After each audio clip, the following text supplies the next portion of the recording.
You know what? We were having a discussion with someone and we were talking about the imposter syndrome, and someone asked me, have you ever had an imposter syndrome? I don't know, Hannah. I mean, I never thought I was an imposter at any point. I always felt that I didn't have that right set of skills at that point. But I always felt that I need to grow, I need to learn. And I think that is one of our great characters to have, wanting to learn and wanting to grow, but never feeling inadequate at that point. I have recognized that I might not be enough at this point, but I decided that I need to learn XYZ to get to be more confident. So that's how I saw, rather than feeling as an imposter. Hi, everybody, and you are welcome to today's episode of the Maverick Met podcast. I have with me Dr. Chitra Sankaran. Hi, Dr. Chitra. Hi, Hannah. Thank you for having me on your podcast. Pleasure is mine. And this has been long coming, hasn't it? It is, yes. We have to reschedule a couple of times. I know, and finally we are here. I'm really excited, and I can't wait for my guests to get to know you and learn from your journey so far. So tell me, what do you do and why do you do it? Okay, that's a very deep question, Hannah. How long have you got here? So I am a founder of Lifeline Academy. Lifeline Academy is an organization, and our vision is to support any high achievers, driven professionals to take control and become captain of their lives and careers. And the mission is to break from the career plateau. A lot of time we feel we get stuck somewhere, we are drowning, every single system is overstretched. I have been there. I have done it. And at some times you just feel like I want to throw everything away up in the air. And things can be changed. Things can be turned around. We may or may not be able to fix the system. The system has to be fixed. But the mission is to break the career plateau, get control of the lives, and lead your life without sacrificing well-being, but achieving your full potential. So that is one aspect of me. What's the other one? So the other one is I'm an international medical graduate who works as a general practitioner in this country, who absolutely loves the job. I did not start as a general practitioner. I started my career in obstetrics and gynecology, went up to the fertility unit at Bart's Center. Let's hold on there because it looks like you've put us on steroids. I'm going to paddle you back. And Go. then I do know, Chitra, that you have your origins from India. Am I right? Uh-huh. Right. Yes, you're right. So now take me back to the little beautiful Chitra growing up in India. Where in India did you grow up? So I grew up in South India, a beautiful place called Tuticorin. It's the southernmost state, which is Tamil Nadu. You probably have to visit that at some point, but it's a coastal town. My father is an engineer. My mom is a housewife, and I had one little brother. But we had a huge extended family. Growing up, I had 20, 30, 40 cousins to grow along with. My word. That is huge, isn't it? It's huge. And we used to have, one of the traditions we had is that my grandfather used to have a get together lunch on a Saturday. So we used to have schools on Saturdays in those times, and we come home to my grandfather's house and have a lunch, fight with the cousins, enjoy, grew together. So today, even though I'm in UK, so many of my cousins all around the world, but we have a tight network of friends, cousins. Wow. It sounds really warm. I'm just trying to imagine the camaraderie, everybody being around. And we like food. I mean, people of Asian and African, so I'm sure there'll be plenty of food, maybe some music. Yeah. Music is not that great in India. We are not that. Right. But definitely food. Definitely food. All my aunts will cook, and so everyone will do the different things. So there will be plenty of food to eat. Lovely.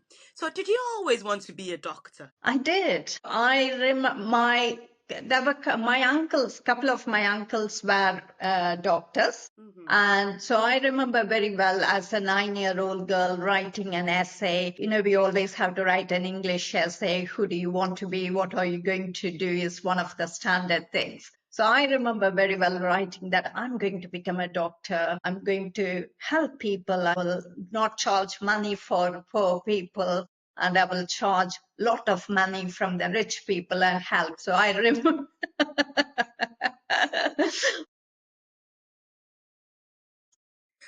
So, how far are you with your Robin Hood dream now?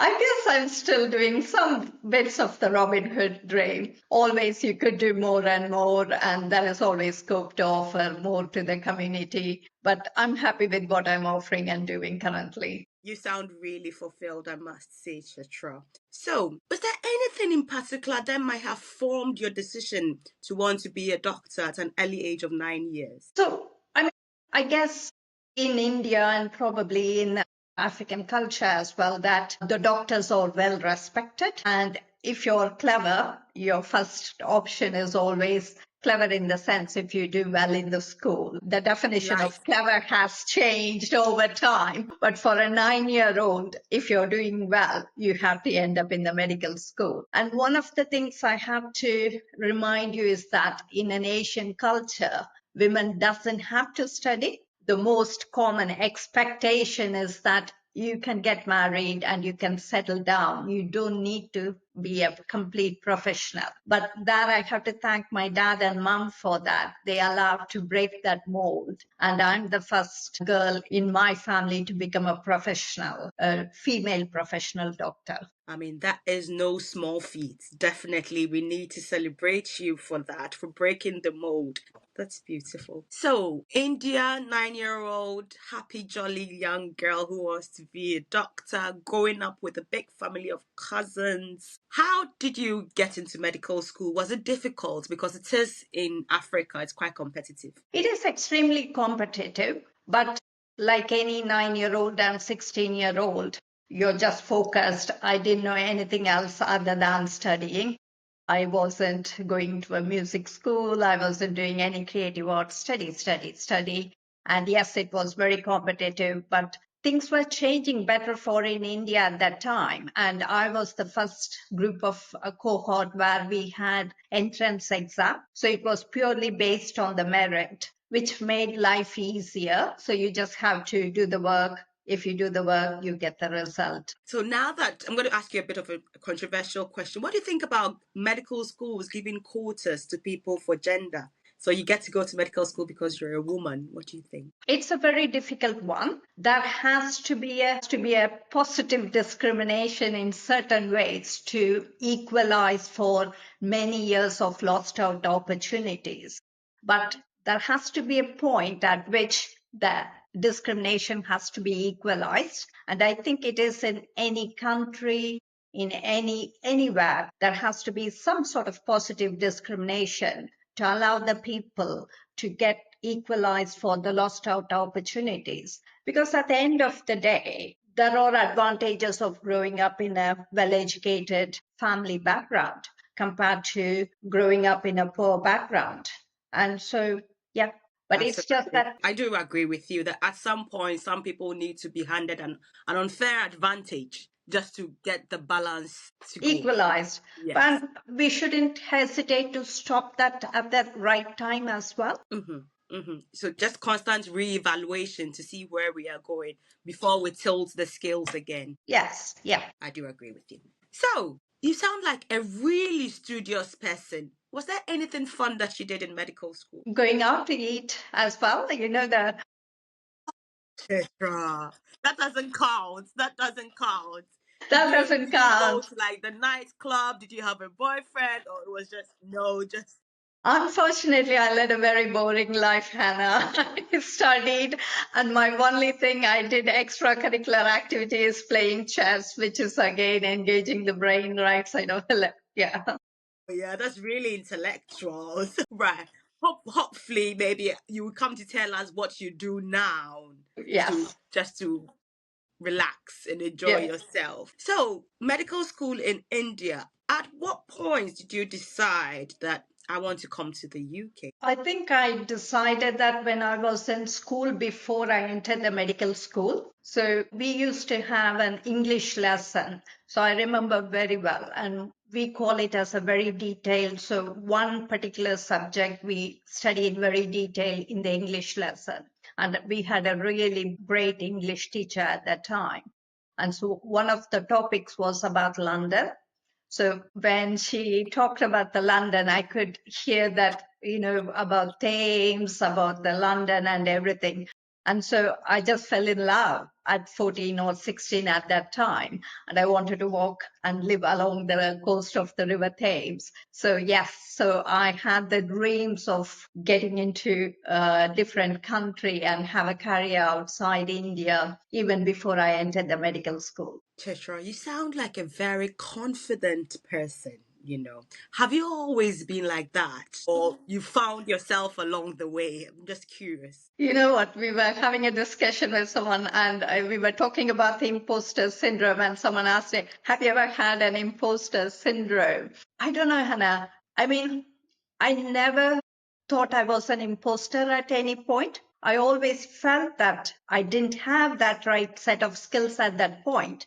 But I always felt that I need to grow, I need to learn. And I think that is one of our great characters to have, wanting to learn and wanting to grow, but never feeling inadequate at that point. I have recognized that I might not be enough at this point, but I decided that I need to learn XYZ to get to be more confident. So that's how I saw, rather than feeling as an imposter syndrome. And is there anything that you could attribute that growth mindset to? Would you say it's came natural to you, or it's maybe confidence from dad, mom, family, I anyone that you think attribute I to? think it is the confidence from my dad and mom, Hmm. because they always believed in me. And so I never had a doubt to doubt myself. And I will be eternally thankful to them. So you grew up as the girl who knew she could do anything in the world. So 16 years thinking about walking around Thames, and so after medical school, what was the plan? How did you finally get here? So again, by the third year, I started, at that time, I moved to moving to USA, and there were clear pathways and plans at that time. So I started writing to, at the moment, it was not USMLE STEP, it was called ECFMG. She's telling us her age, guys. She's telling us. So I wrote to the USA equivalent at that time and say, I would like to take the exams, but when can I take my part one? When can I do part two? Send me the materials and things like that. And so I think I was in year three in the medical school when I started doing it. But what happened is, when I reached year five, I fell in love with obs and gynae. And at that point, moving into USA, you cannot become an obstetrician and gynecologist in 1990s in USA. So I decided I'm going to do obstetrics and gynecologist. I'm going to become a fertility specialist.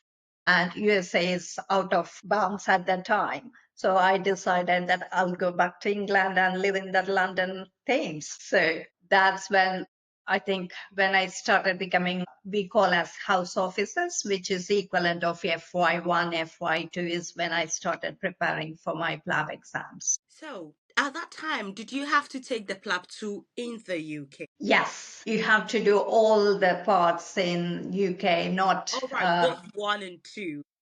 so it is not one and two. We have to go through four or five. So we did English, we did audio English, so or spoken English, we did picture exams, we did MCQ, and then we had not ASCII, one-to-one interview. So it was really daunting to come and do five exams from unknown to Tuticorin in London, central London. You can imagine the change and the growth mindset it required. I'm just tired listening to it. You guys have been. Look, listeners, we have nothing to complain about. Really, there's No. nothing for us to complain about.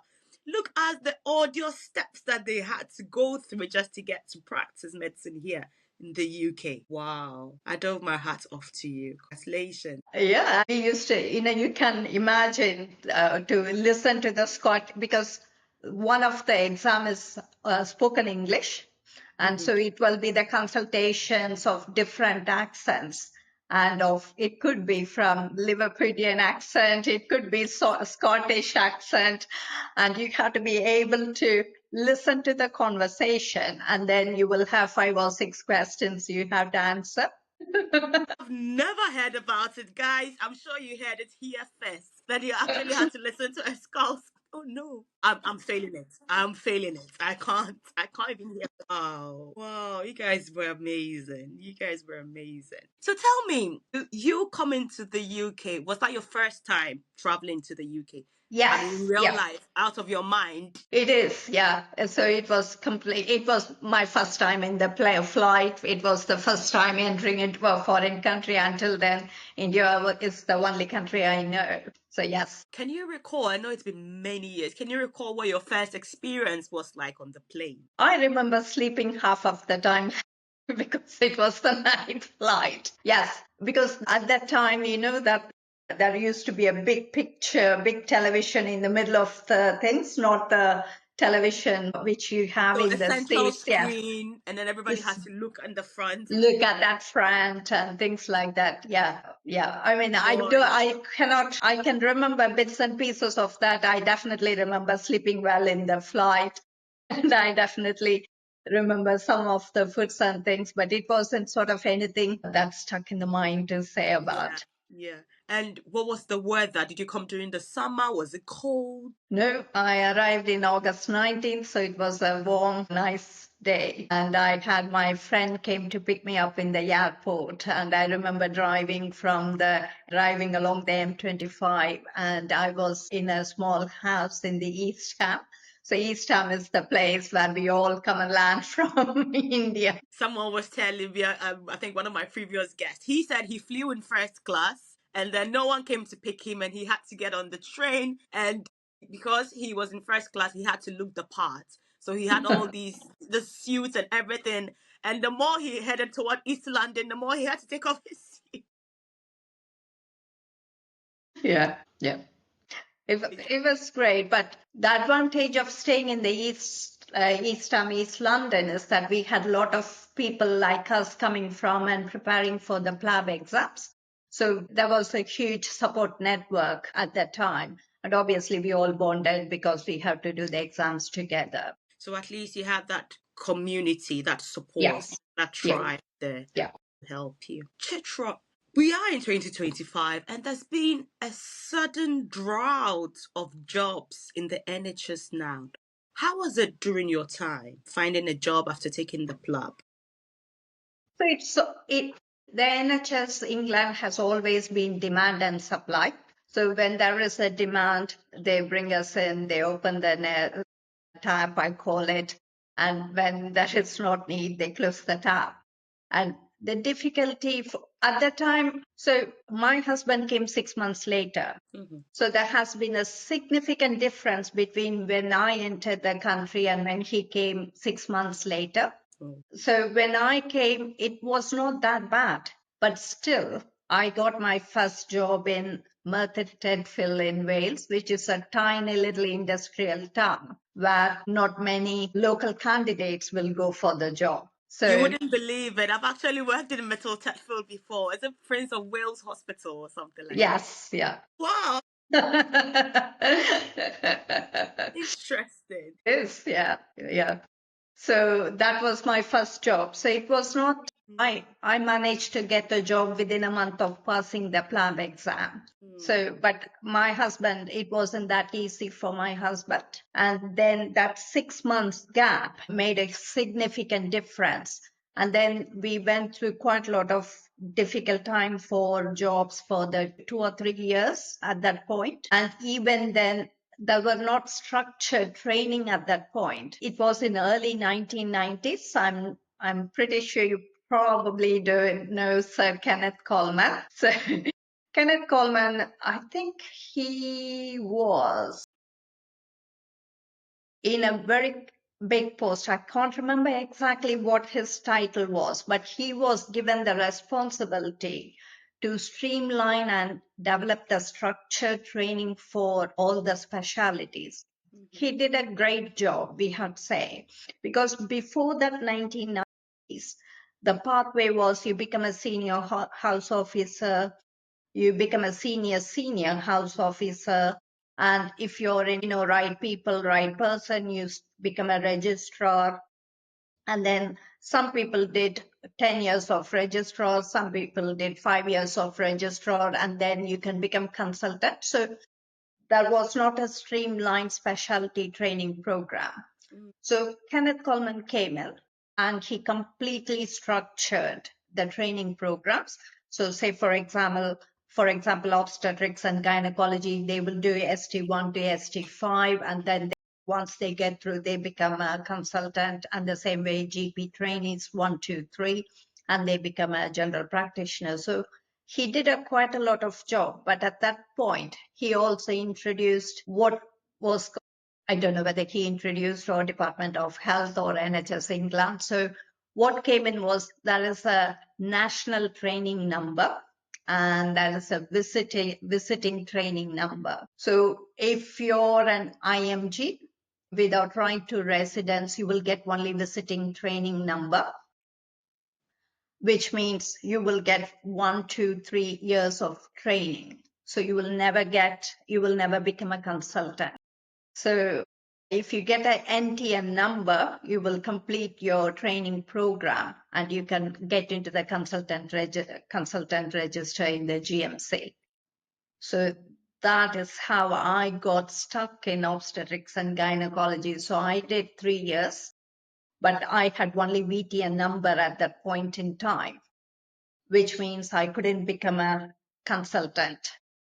But my passion was always for fertility. So I said, okay, let me go and try and become a clinical fellow in the fertility unit. And I went to Barts and I got to 2.5 years of complete fertility training. But then again, I got the full training and all the other NTN people can become a fertility reproductive medicine consultant. But I'm just there as a clinical fellow who can do all the things, do the egg retrieval and things, but can't become a reproductive medicine consultant. Things were really hard at that point in time. And I had my son who was probably 3 or 4 at that point in time. And that's when I had to take a step back and learn, decide what is really important to me. One of the option is I can keep my passion on and I can stay in the fertility unit as a trust doctor, staff grade doctor, because there were needs for those posts and you could easily get those posts, or you could choose to change the subject. It was a hard decision, but even then I didn't realize, but at subconscious level, I think I knew that I wanted more control of my life, which is why I always talk about having a choice. Taking control of your life is really important. And that's when I decided I'll switch over and turn my career to the general practitioner. Because at the end of the day, that's what it is about. Taking control of your life. Yes, system is broken, things are exhausting, but we don't have to stay exhausted. We can choose what we want to do. Maybe not exactly in the same pathway. Maybe not exactly you can live your dreams in the way you imagined at 14 or 16, but dreams evolve and taking control is the key part for me, Hannah. Wow, Chitra. No, I would say that life threw you a bad card, but then you picked it and then you've turned it into an ace. Yeah. And to somebody who has come here, so for instance, the person had a specialty training role back in Nigeria, Ghana, India, Pakistan, and they've come here, they were hoping for better prospects. And unfortunately, because of the bottlenecks with the NHS at the moment, they feel stuck. You know how these things can really affect your self worth, your self esteem, and just really knock you off your feet. What message would you have for that? gentleman or that lady. So just remember, your self-worth and self-estimate is not in the title, is not in the status, is not in the position. Your self-esteem is what you have. And no one can take what Chitra is made of. No one can take what Hannah is made of. Yes, I don't have the title of consultant reproductive medicine unit, which is what I want after. But the core message is that if you're an international medical graduate and if you have survived and came all over to England to do all the exams, there is definitely a passion in you. And don't let that passion die, because that's the key thing. When we let the passion die, we die, because the passion is the one which keeps us going. And you just have to find out what will give you that passion again. It may not be in the role as a consultant reproductive medicine unit, but I really, really like the turn which I took, because as a general practitioner, I grew so much and I learned so much. I have more skills as a general practitioner, and I'm pretty sure which I would have missed out on all these opportunities if I have stayed on as a consultant reproductive medicine unit. So look for silver lining, even if it is a dark cloud, there is always a silver lining. There's definitely always a silver lining to every dark cloud. And I like how, I've recently come to learn, Chitra, that sometimes compromise is not a bad word. Yeah. Because Yes. we tend to be so fixated, we become so tunnel visioned that we don't see the other opportunities and other options elsewhere.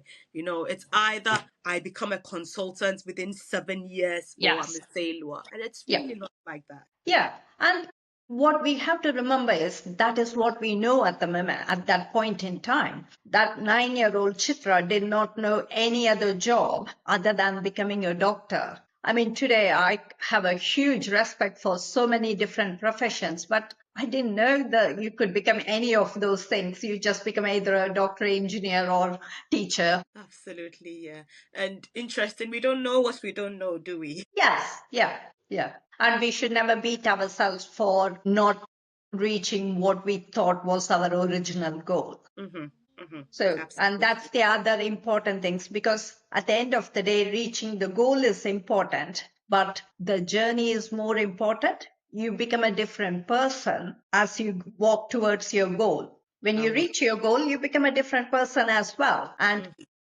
you become a different person when you're walking towards it. You just always need to have something that you need to walk towards to. Absolutely, absolutely.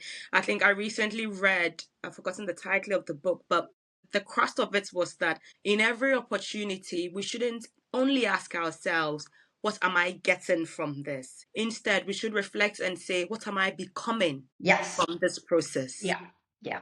Yeah. So you might not get monetary benefits or your name being known, but it would give you maybe resilience, consistency, another skill. So what are Yeah. you becoming from that Yes. experience? Yeah. Lovely. So first job, Metal Titfield, boy, in Wales. I was there around 2019 and I thought this place is really quaint. So I can imagine what it was. 10, 15 years before you. I thought, oh, I mean, not disrespect to them, but Yeah. they are really nice, warm people, and most of them spoke Welsh. People are very good, but the places are not great. Let's be honest. Yes. So, for you to have been there at your first job, how did you find your first role? I mean, not in terms of how did you manage to find the job, but I bet you had worked a bit in India. So, comparing that to UK, how was it? So Indian system of education is mainly knowledge based. So Mm, we come out with a very sound knowledge, but English system of education is more application of knowledge, which I wasn't that great at to start off, and which I didn't know that it existed. But the most important thing that I struggled with is communication skills, because communication is completely, I mean, I don't think it was taught as a part of curriculum even in England at that time. but there was a certain expectation of have you talked to your colleagues, have you talked to your patients, and it's completely different, which is the skill set I really struggle to learn, and I have to completely rewire my mind and everything. So now that you've talked about communication, any random examples that come to mind? I'll go first. So when I first came into the UK, I didn't know that it was an unwritten rule not to make tea for yourself alone. So if you were going to make a cup of tea and you were in a team, you couldn't just say, "Excuse me," and then come back with a cup of tea for yourself alone. I'll do that, and I would always get the senior nurses, bless her, she said, "You know what, Hannah? Maybe you should take a pen and paper and ask everybody what they want. That would be really courteous, wouldn't it?" So I learned that, yes, next time, ask what everybody likes and then you do it for them. Is there anything that comes to mind readily? For me, the word interesting comes to my mind. Interesting, isn't it? You think it's a compliment? Yes. I can't believe how long it took me to learn the real word of British interesting. Probably took me 15-20 years, Hannah, before I learned what that word interesting means. So, just so that we're on the same page for the guests listening, what did you find out that interesting to a British person means? So, which means that they don't think it is interesting. They are just open to it and they are being very polite and nice to you by saying interesting rather than saying, no, this This is is rubbish.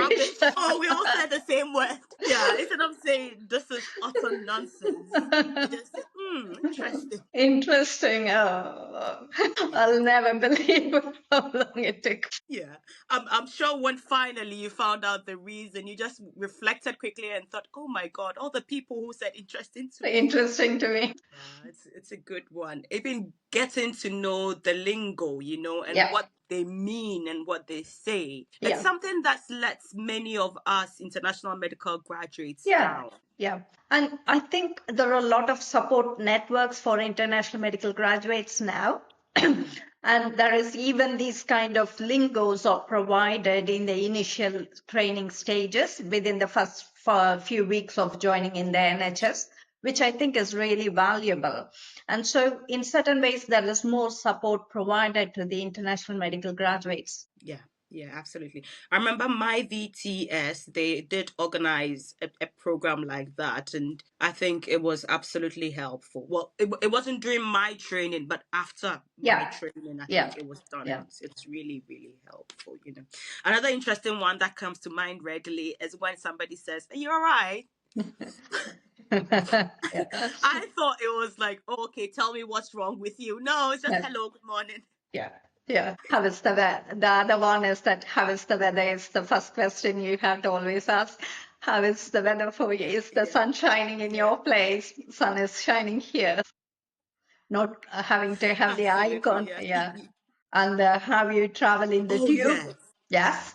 You Yeah, don't. I mean, talking about eye contact, I think the last time I even made a post about it, I was just staring at my mom because I was using my mom for practice for my exams. And she said, "Why are you looking at me so strangely?" I said, "I'm trying to keep eye contact." But if you're in the tube, you're not supposed to make eye contact. No, you're not. Just stare at your shoes. Don't Yeah. don't stare people down. So it's good. At least I hope that people who are listening to us will take one or two things about the Yeah. British culture and how things work Yeah. in the system. And we just have to allow ourselves that we are coming from a different culture and it's going to take time, learn the different system. And there's nothing wrong in making the mistakes and learning and adapting what will work for us. I'm with you. I'm totally with you on that. Right. So the decision to finally pivot from fertility health into general practice, how difficult was it to get into a training post finally? I'm thinking by then you had become British. Not yet at that point. I didn't have a British citizenship, but I was nearing towards that end. So again, it's the demand and supply. And at that point, there wasn't enough general practitioner, local graduates applying for the for becoming general practitioners. And there was such a shortage of general practitioner. So when I applied for GP training and I got into one within about 6 months, it took about a year to get into the proper training program for general GPs, but I managed to get one within a year's time. Right. So I remember someone mentioned that during the early years, I'm not sure if we're part of that cohort, you could create your training. So you could pick and choose like a buffet that, okay, I want to do this and I want to do that. Was that the same for you? No, what again? It's they needed trainees in the A&Es, in the geriatric wards. So those are all the things you can't say no to. But what I had the advantages because of that many years I have done in obstetrics and gynecology, even in this country at that point, I was allowed to do it as a short training program. So I did geriatrics, and then I moved straight into the registrar training, ST3. Okay. So did it take you like 2.5 years or 2 years to? Yes, yeah, 2.5 years rather than 3 years. Oh, wow. So it did work from your favor in the end. Yes, because I have already got that obs and gynae, you could show it as a 6 months training post. Yes, you had all the Yeah, competence there. yeah, Yeah, yeah. that's beautiful. Tell me, what were your high points in GP training? So the high point in GP training is that is when I broke my communication skills difficulties and things. So Yay!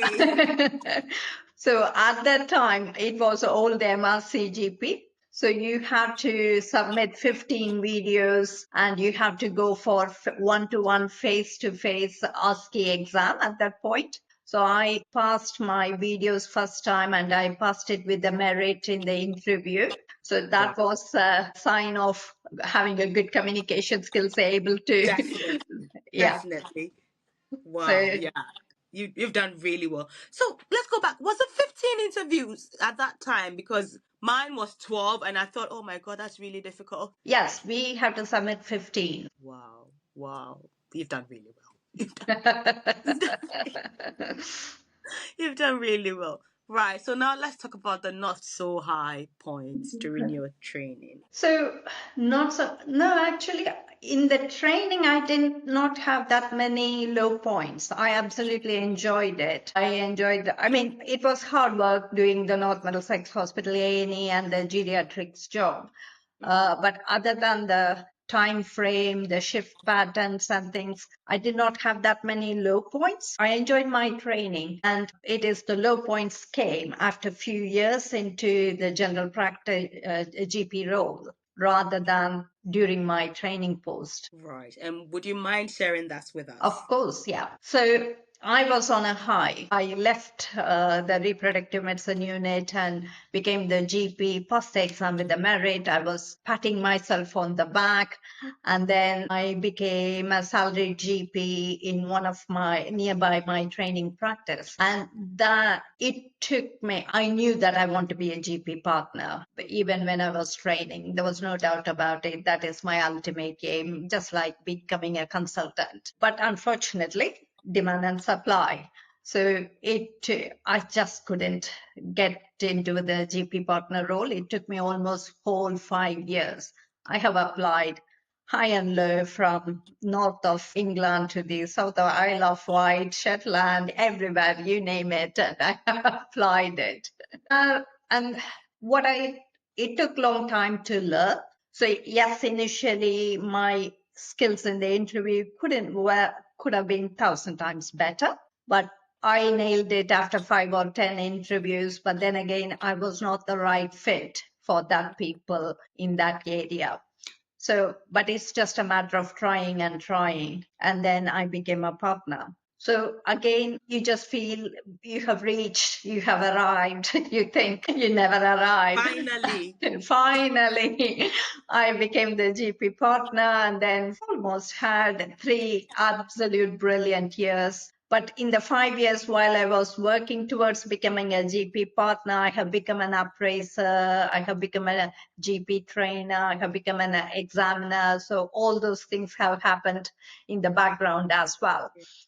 So when I became a GP partner, then I started expanding to going into the Enfield CCG governing body roles, ICB, ICS roles, but had a couple of partnership dispute within the practice, and that is so difficult. It's like going through divorce in your personal life. And at the same point, we had some negative CQC visit as well. And we were merging with a different practice, and it was completely overwhelming. So many different. So it is 3 or 4 different things coming in together at the same point. And as we were trying to solve all the problems, then that is when COVID hit as well. Oh, you know what they say, when it rains, it pours. It poured, it completely poured. And that's when, without realizing, I completely burnt out. But you don't realize that you burnt out, or you don't acknowledge that you're burnt out. You don't want to talk about it. You just keep turning up, doing things. But then you start, what made me realize is that I did not enjoy going to the work, and that's not me. And that's when I started to have some coaching for myself, how to get out of it, what's happening, improving your self awareness, start regulating the emotions, how to manage. I mean, yes, these things are going to be there, and it's not my choice, but you still have to survive through all these things without affecting me. And that's when I started to develop and get out of it. And by the time it was 1 or 2 years post COVID, 2022, and then I realized I'm not the only one. I just looked around and I could see signs and symptoms of burnout, depression, and just people dragging themselves to work everywhere. And that's when I thought that it's not on. You just have to be able to enjoy the work. There's no point in going to the work or doing anything without energy, passion. And that's when Lifeline Academy came into existence. I love the origin story of Lifeline Academy because it sounds like the story of a phoenix, isn't it? Because I mean the hardships came and then you burnt out totally, and then out of the ashes you rose again like a phoenix, and you didn't just keep it to yourself and say, all right, I'm okay, I'm gonna mind my business, but now you're throwing a literal lifeline to Yes. anybody else who might be drowning in the ocean of life, to say, Yeah. look, you Yeah. don't have to do this alone, I've No. got you. Yeah, yeah.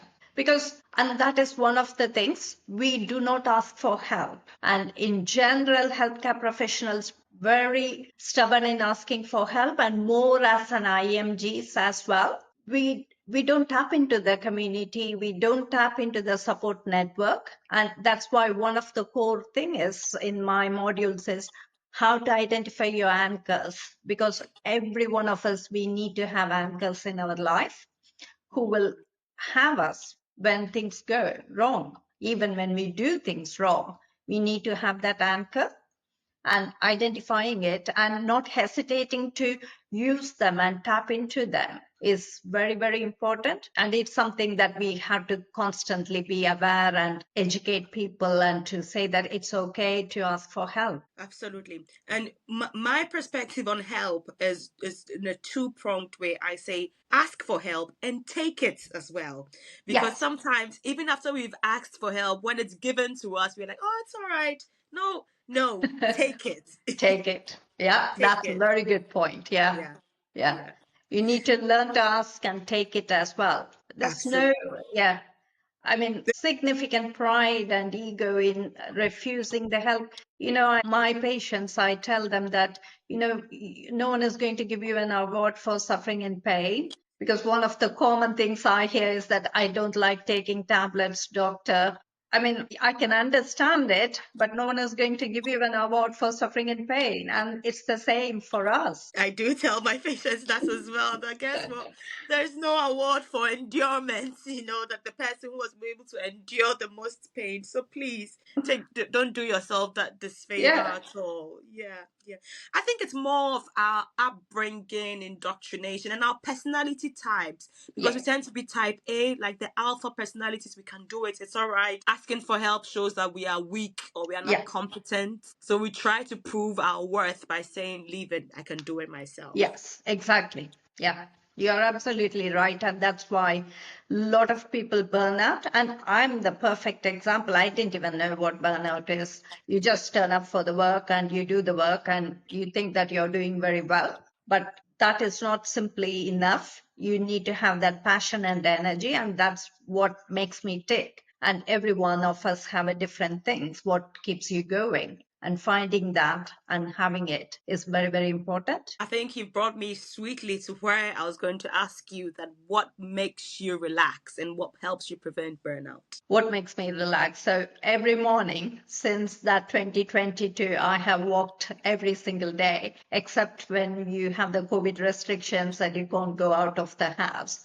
Yeah. So the morning walk, it has helped me physically, but it definitely helps me mentally and emotionally. Whether Mhm. before the work or on the days even I don't work, I definitely go for a morning walk.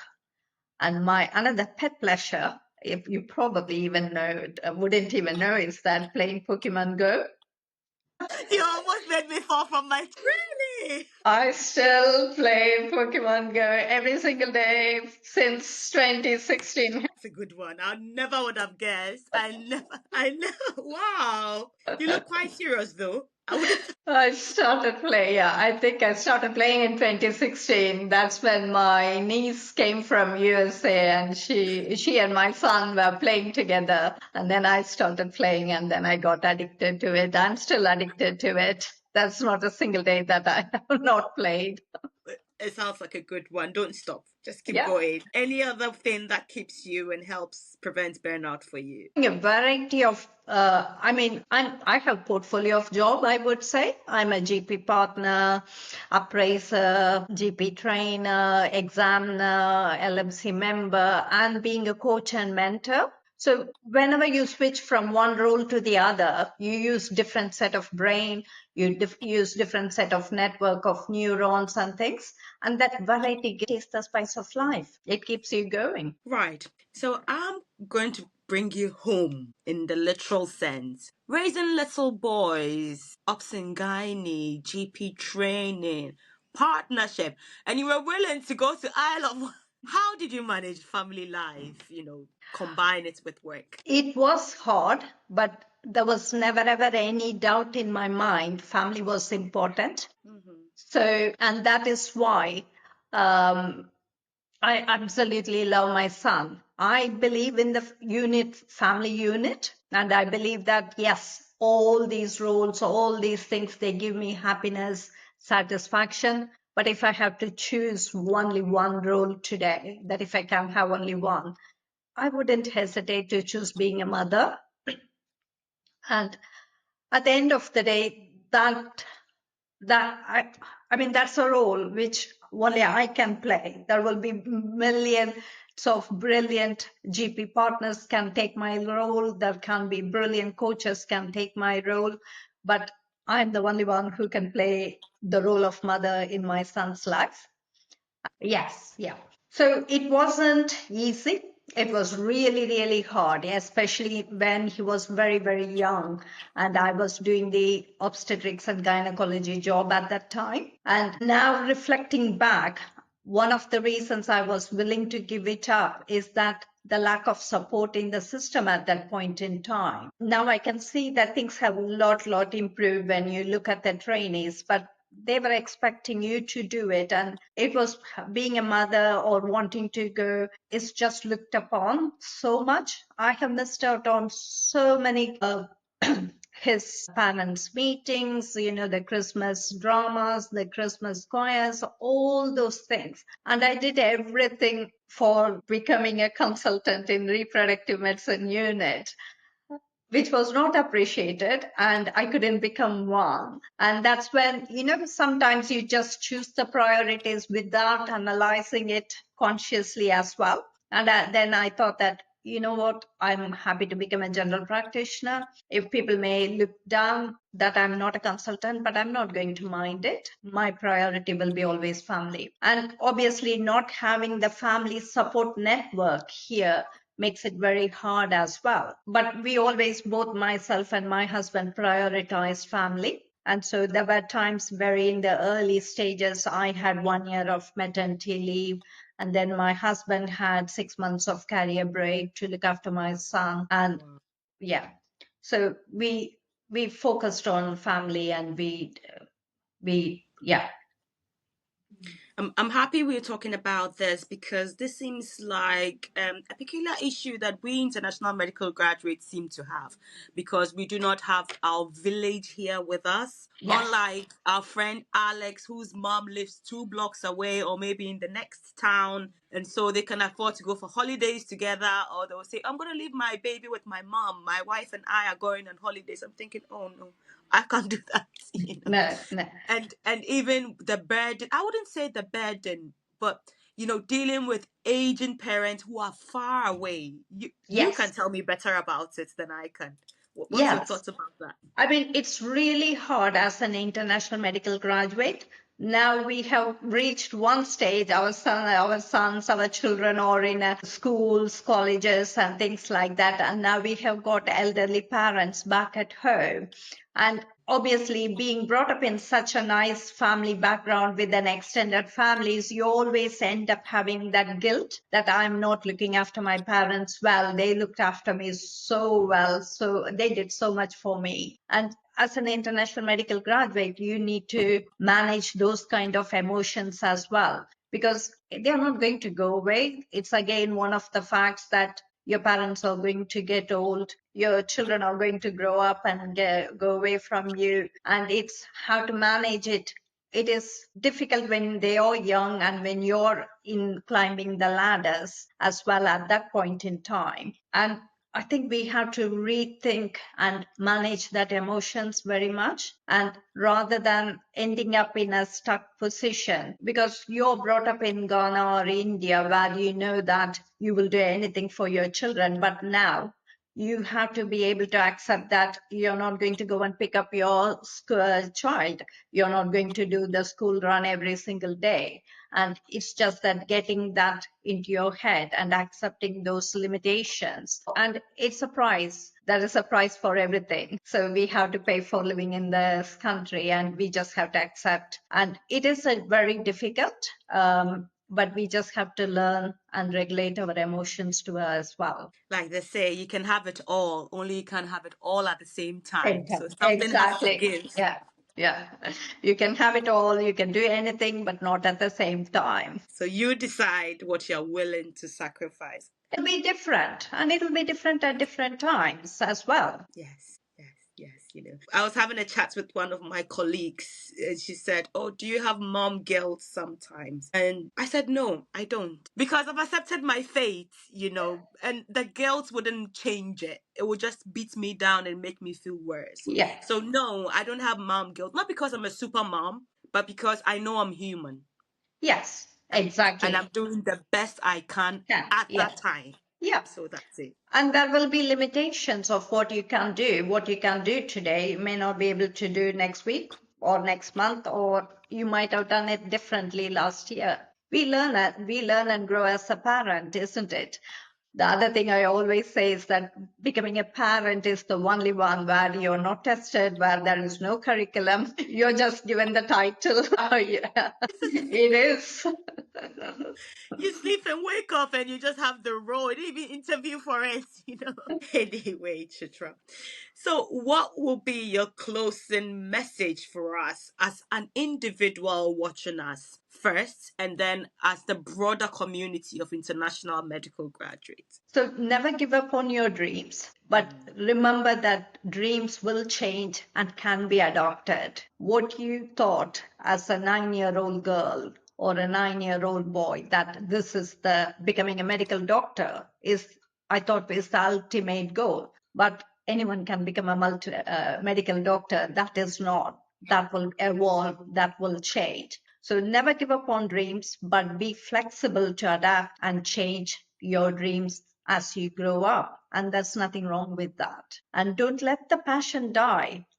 And the most important thing is that the important freedom we all have to work for is having the freedom of choice. And the freedom of choice is more important than the status, than the money, than the titles, than anything else. If you can choose what you want to have at whatever point in time, that's the ultimate freedom for me. And what message do you have for the international medical graduate community, especially for the younger ones? So I want you to remember that demand and supply has always been the UK system. And at the moment, it looks like there is more supply than the demand. And it has been the case 20 years ago, probably 40 years ago, and it will change. And the 10 years ago, so many of my colleagues came from India and they have become fertility consultants and without any problems as well. Things will change, so don't give hope. And we are all here to help and support you.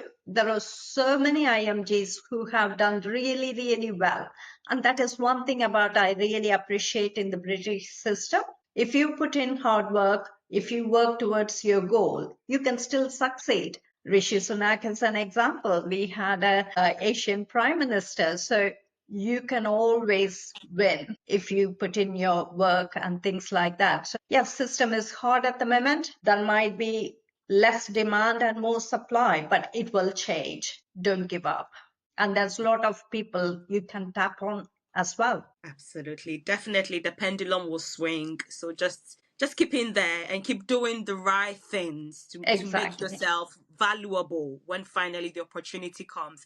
Yeah. Because I believe that success is when opportunity meets preparedness. So Eh, keep preparing. There's going to be that lucky break and it's going to be for you. Yeah, no, you're absolutely right because you have to keep preparing yourself for that ultimate things, which is what I did while waiting to become a GP partner. I padded my CV with becoming a appraiser and other things so that you keep doing things which will take you towards the ultimate goal. Chitra, where can I find you? I've listened to this podcast. I think, oh, this is a lovely lady. I'd love to be part of the Lifeline Coaching and Mentoring Academy. Where can I find you? So you can find me on the website, which is simply drchitrasankaran.com. You can, actually hosting a free masterclass on how to make decisions confidently. So I would love you all to come and join that. And I'm sure Hannah will put in the link for the masterclass below the video. You can join me on my email list, which you will get lots of tips and tricks every Thursday at 2 o'clock. What else? You can join in my group coaching programs or one-to-one coaching program. And you are on LinkedIn, aren't you? Yes, I am in the LinkedIn regularly along with Hannah and yes. Right, Chitra, it has been fantastic sitting and getting to know you beyond LinkedIn. Thank you, Hannah. It has been a great pleasure. And I have to say a huge thank you to you because, as I said, when we started out, there were not that many networking, that many support system for IMGs. And what you're doing for IMGs by these podcasts, bringing different guests in and showing what can be done, even if your IMG is a great work. And thank you so much for doing that. People like you make it possible. Thank you so much. Thank you, Hannah. Thank you. Right, guys. So until next time, it's bye for now.